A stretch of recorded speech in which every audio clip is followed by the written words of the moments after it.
Irāna redz nāvi tuvojamies, jo Isfahāna, viena no jutīgākajām tās kodolprogrammas teritorijām, atkal ir nonākusi tēmēklī. Pēc tam, kad Izrēlā sāk izplatīties informācija par iespējamu kopīgu ASV un Izraēlas operāciju ar detaļām par iekļūšanu teritorijā, bagātinātā urāna meklēšanu un tiešu rīcību kompleksa iekšienē, 2026. gada 20. maijā Irānas režīms sāk runāt par kontrolētām sprādzieniem Isfahānas ziemeļu rajonā. Pretgaisa aizsardzības aktivizēšana un gatavošanās iespējamai iebrukumam. Tieši tajā vietā, kur pasaule vēlās uzzināt, ko Teherāna slēpj. Izraēlas presa šo gadījumu uzkurināja.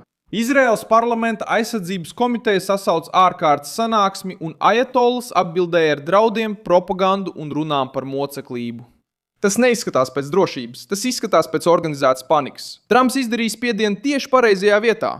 Nevis simboliskā līmenī, bet pašā Irānas kodolšantāžas sirdī. Es tev tūlīt visu pastāstīšu, bet tagad tu noteikti vēlēsies abonēt kanālu, lai turpinātu būt labi informēts. Informācija reāla laikā ar augstāko žurnālistikas kvalitāti, kāda jebkad redzēta. Uzticamības standarts – Milsons Alves.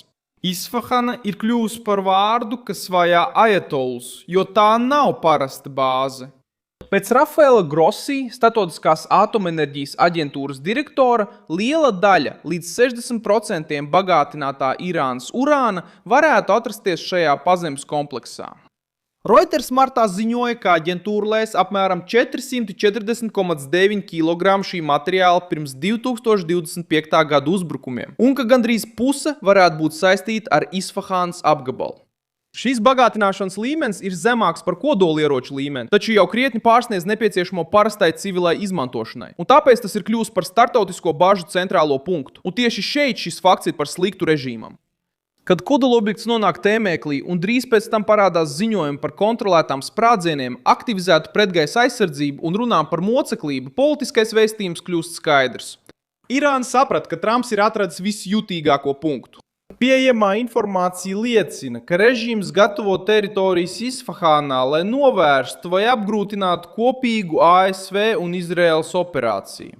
Trumps šajā krīzē izmanto spiedienu kā politisku ieroci. Viņš runā par sarunām, bet saglabā draudus spēkā. Aģentūra Reuters ziņoja, ka Trumps paziņoja, ka ir apturējis plānoto uzbrukumu Irānai pēc tam, ka Teherāna bija nosūtījusi miera priekšlikumu, norādot, ka pastāv iespēja panākt vienošanos par Irānas kodolprogrammas ierobežošanu.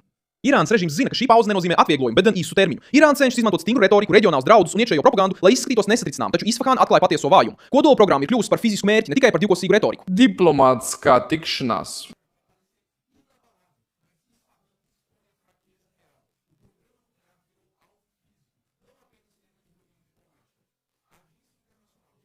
Starptautiskā atomenerģijas aģentūra paziņoja, ka nezina pašreizējo stāvokli jaunajai pazemes bagātināšanas iekārtai Isfahānā, jo plānotā inspekcija tika pārtraukta pēc 2025. gada kara. Šī piekļuves trūkuma dēļ aizdomas tikai pieaug, un tas vēl vairāk pastiprina Trumpa spiedienu.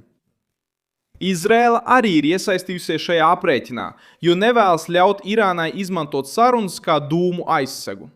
Noplūda Izraēlas raidorganizācijā par iespējamo plānu konfiscēt bagātināto urānu netālu no Isfahānas izraisīja politisku reakciju pašā Izraēlā un parādīja, ka šis jautājums jau ir izgājis ārpus neskaidru draudu robežām.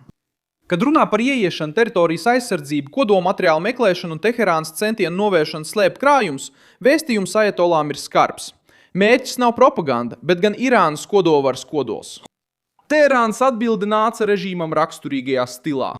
Draudi, reliģiska retorika, solījums par pretestību un mēģinājums jebkādu spiedienu attēlot kā agresiju pret Irānas tautu. Taču realitāte ir cita.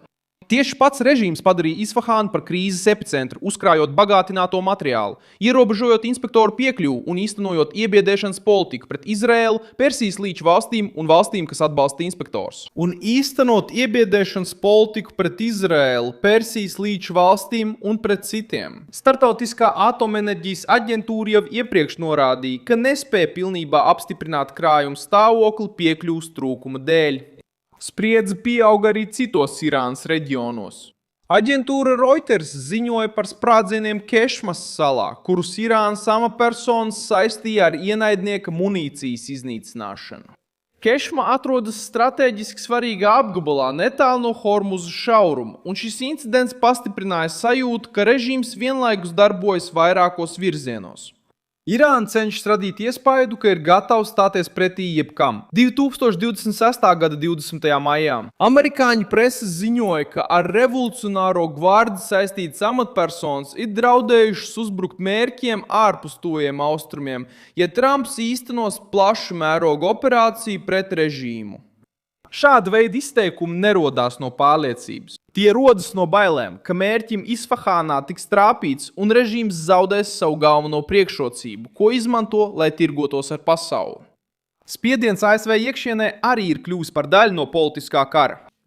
Senātā pasākums, lai ierobežotu Trumpa kara pilnvaras pret Irānu, virzījās uz priekšu 2026. gada 19. maijā, daļai parlamentārieši cenšoties ierobežot militāro rīcību bez kongresa apstiprinājuma. Labējā bāze ir vēl viens pierādījums tam, ka sistēma steidzas ierobežot Trumpu tieši tad, kad Irāna izjūt pieaugošo spiedienu.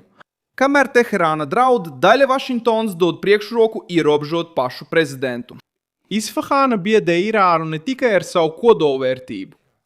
Tā biedē ar savu simbolisko vērtību. Ja Trumps un Izraēla spēj turēt šo kompleksu zem spiediena, režīms zaudē neuzvaramības naratīvu. Irāna vienmēr ir likusi uz laiku. Tā ved sarunas, kavē inspekcijas, izplata draudus, izmanto bruņotus sabiedrotos, gaida, kad starptautiskā spiediena vilnis nogurs un tad atkal parādās, sakot, ka vēlas dialogu. Tikai tagad spēle ir kļuvusi saspringtāka. Un Izraēla zina, ka pazemes objektu bez skaidras inspekcijas nevar mūžīgi aizsargāt ar diplomātiskiem paziņojumiem.